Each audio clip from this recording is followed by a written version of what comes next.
sua observação é muito aguda e é muito, muito importante. Deixa eu esclarecer, porque me permite esclarecer um ponto. Quando eu disse que os generais da ditadura eram nacionalistas, eu estou dizendo em paralelo com os bolsonaristas.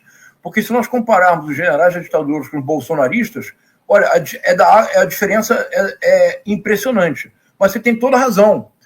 O golpe militar de 1964 foi financiado pelos Estados Unidos. Havia aqui no litoral brasileiro a chamada Operação Brother Sam. Havia navios americanos para, se necessário, se houvesse resistência ao golpe do 1 de abril de 1964, haveria provavelmente a invasão do Brasil por tropas americanas para assegurar o êxito do golpe.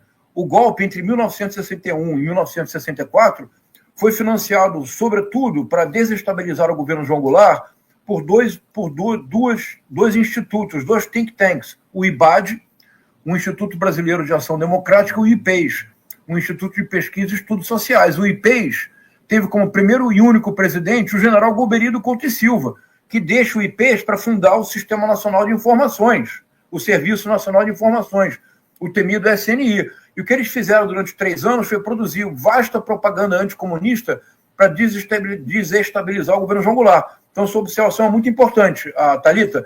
Eram nacionalistas, mas inteiramente submissos à lógica da Guerra Fria, adotando o lado norte-americano. Muito boa sua observação. Me permite corrigir o que eu havia dito, Thalita. Obrigado. Em relação ao Múcio, vamos lá.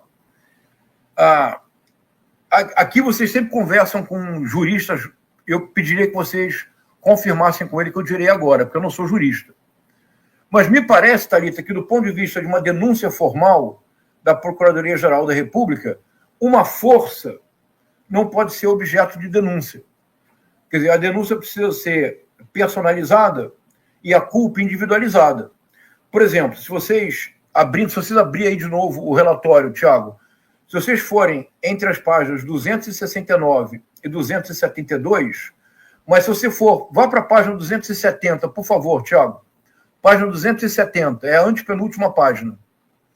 Isso, página 270. Estamos dentro. Olha só. Olha o que eu estou dizendo, Thalita. Vai para o Bolsonaro. Vamos ler do Bolsonaro. Baixa um pouquinho. Aqui, o senhor Jair Messias Bolsonaro. Olha só. Olha, é o CPF, Thalita. É o Jair Messias Bolsonaro e os crimes estão individualizados, olha. Liderar organização criminosa armada. Olha que coisa. Tentativa de abolição violenta do Estado Democrático de Direito, golpe de Estado, dano qualificado pela violência e grave ameaça contra patrimônio da União, deterioração do patrimônio tombado, 5 crimes. Em relação a uma força, Thalita, eu creio que do ponto de vista e é preciso consultar um jurista, do ponto de vista jurídico, não é possível denunciar uma força, é algo muito abstrato. Mas você tocou num ponto que eu acho fundamental, Thalita. Então, eu acho normal que as Forças Armadas como um todo não estejam na denúncia. Porque o que é uma coisa importante agora? Isso eu aprendi com um juiz, que é um amigo, um autor que eu admiro muito, e que vocês já entrevistaram, que é o Rubens Casara. Quer dizer, o que constitui tecnicamente uma denúncia?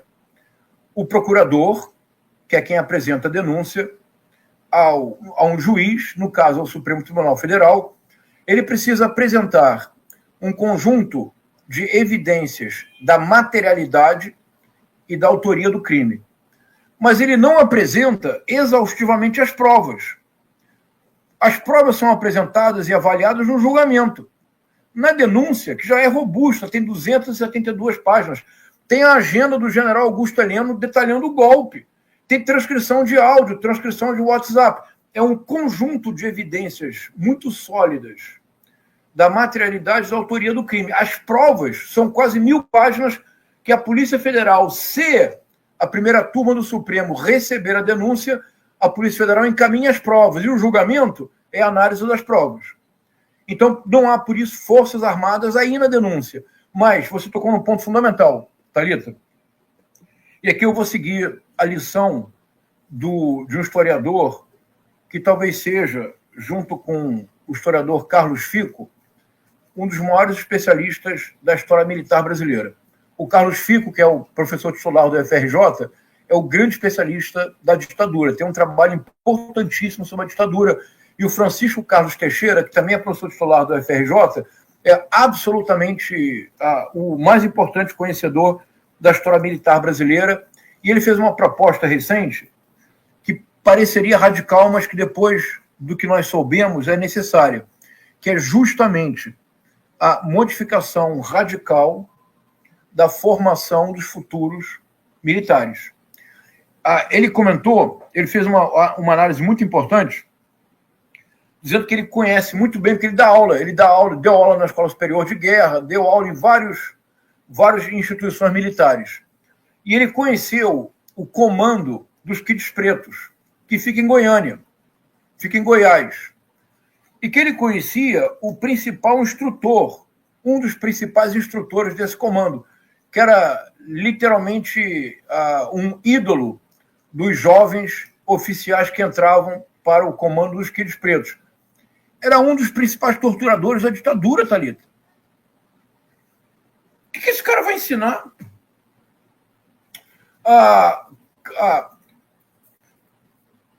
No caso do Rio Centro, houve um militar que faleceu, houve um segundo militar que sobreviveu ao atentado fracassado do centro. Ele nunca foi culpado, ele terminou a vida como instrutor de jovens oficiais. O que um militar desse pode ensinar para jovens oficiais, Thalita? Se ele tentou colocar uma bomba no Rio Centro para atribuir a culpa à esquerda. Se o então vice-presidente Hamilton Mourão dá uma entrevista para a Deutsche Welle, e quando é perguntado, porque ele havia sido comandado, ele teve o Carlos Alberto Brilhantiusta como comandante. Então, a jornalista da Deutsche Welle pergunta para ele se ele sabia o que ele tinha a dizer sobre o passado de torturador do coronel Carlos Alberto Brilhantiusta. Ele disse, não, ele sempre, eu estive sob o comando dele, e ele sempre respeitou muito os direitos humanos dos seus comandados. Percebe, Thalita? Então, existe uma mentalidade, que é a mentalidade do militarismo, que, sobretudo, é uma herança mal resolvida da ditadura militar, que, enquanto essa mentalidade não for superada, nós sempre estaremos na beira de ter oficiais como o almirante Garnier, que foi o mais enfático chefe de força favorável ao golpe, que chegou a colocar à disposição do Bolsonaro as tropas da Marinha. Se na aeronáutica e no exército nós tivéssemos alguém com a mesma mentalidade do almirante Garnier, o golpe tinha sido dado, Thalita. Veja o que eu estou dizendo. Se no comando do exército da aeronáutica nós tivéssemos tido comandantes com a mesma mentalidade do almirante Garnier, o golpe tinha sido dado. O almirante Garnier, Thiago, se recusou a passar o comando da Marinha porque ele disse que não ia bater continência para o presidente Lula. Aí é um problema, porque nesse caso, sabe o que deveria ter acontecido? Deveria ter sido dado ordem de prisão para ele, de prisão disciplinar. No Uruguai, houve um general que deu uma opinião política. O presidente mandou prender. Prisão disciplinar.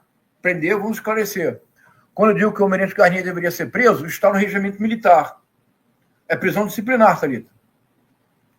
Ele não pode dizer que ele não vai passar o comando porque ele não quer bater continência no presidente eleito pelo povo brasileiro. Prisão disciplinar. Uhum.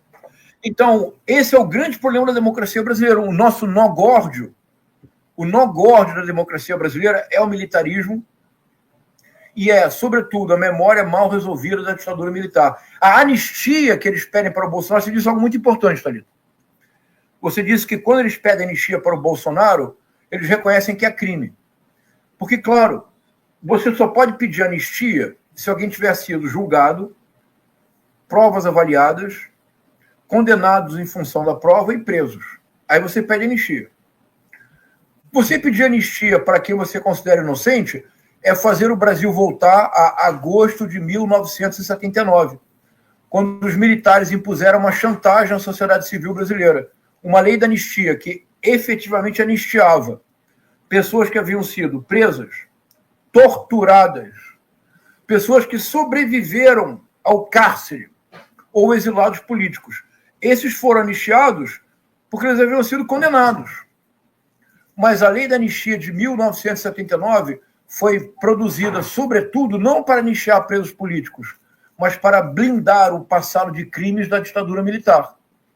Quando eles pedem anistia, eles não estão pensando nos presos da Papuda. Veja, um colega de vocês, o jornalista Guga Noblar, fez uma coisa muito divertida, se é que se pode ter bom humor nessa situação.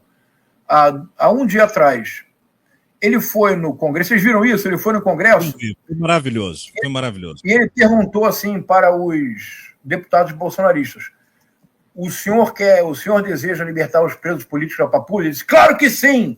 Ele disse: diga o nome de um. Não saiu um. Diga o nome de um.